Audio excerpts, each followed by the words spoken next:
So how does working 4 days a week sound to you? Well, the United Kingdom is putting that to a test. The country will next week host an experiment to shorten the length of the working week. 3,500 workers at 70 firms will be part of this experiment.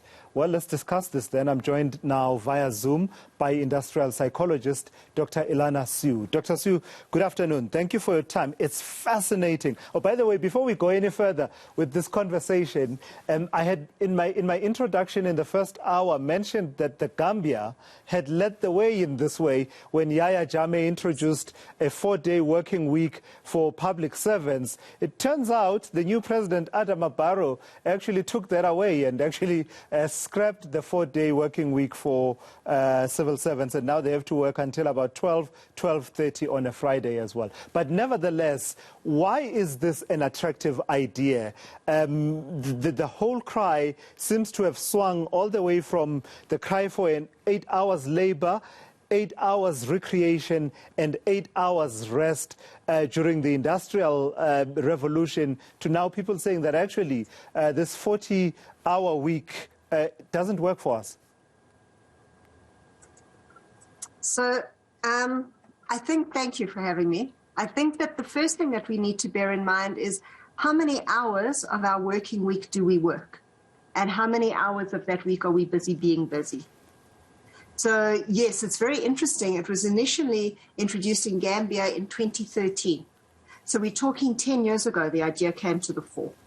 And now it's a worldwide phenomenon. Countries like Norway, Germany, the Netherlands are all playing around with this. And what it has shown is that productivity increases by about 40%, which is very, very interesting because it means that people are working when they're at work. It's not that productivity is going down. If anything, it's going up. One of the reasons being is we're able to de-stress. We're able to give ourselves the time of rest, the time to be with families. We don't resent the working hours. So it's a fascinating phenomenon if you look at countries such as Japan, where they have an unbelievable work ethic, and they probably work the most number of hours a week. Statistics have shown that they only rank about 20th in terms of world productivity.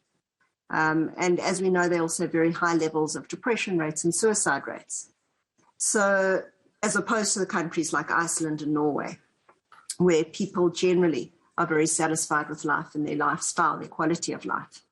So the 4-day working week is something that's catching on country by country. The study in the UK will be very interesting to see what the outcomes are because they tend to be trendsetters.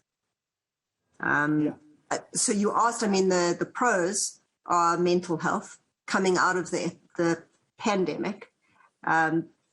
Stress levels are through the roof. All mental health institutions are recording sky-high levels of cries for help. Even just people, you mentioned, I'm joining you via Zoom, sitting behind the computer, the physical ailments, the eyes, the backs, the necks, all of this has come out of the pandemic. And an extreme sense of loneliness, depression, obesity. So we're crying out for help and we're looking for ways to enhance our mental well-being. Yeah. Reduced working week does not necessarily mean reduced working hours.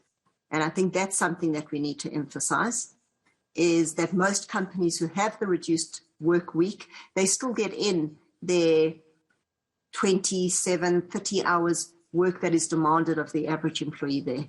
Yes, South Africa has higher numbers, yes. But there's also research has shown that salaries have not gone down because the productivity stayed the same. So overall, it's a very pretty picture.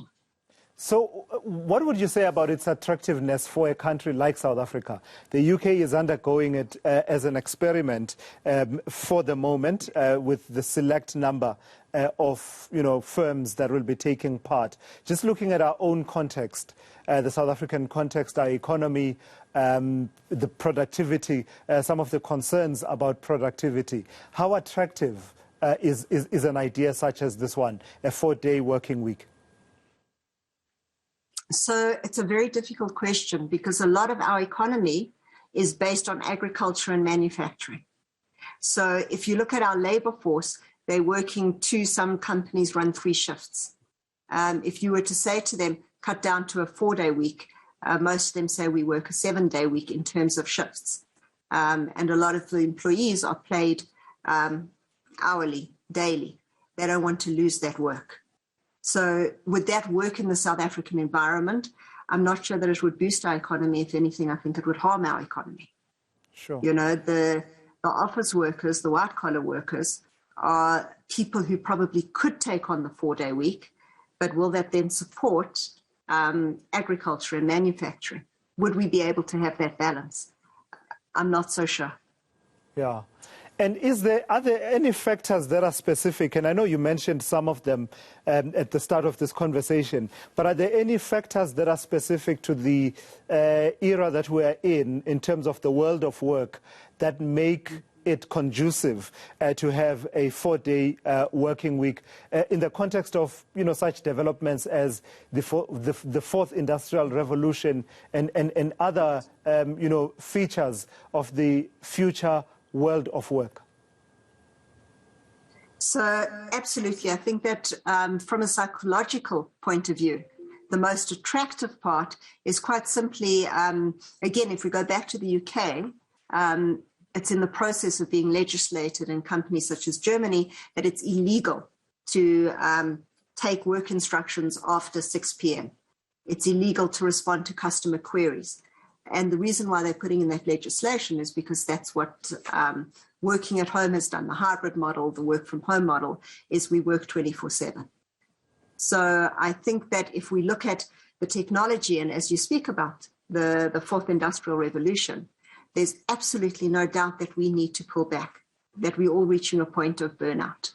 And I think that this is one way of saying, hold on, we actually need our space and we need to return to hobbies other than sitting and staring at our cell phones.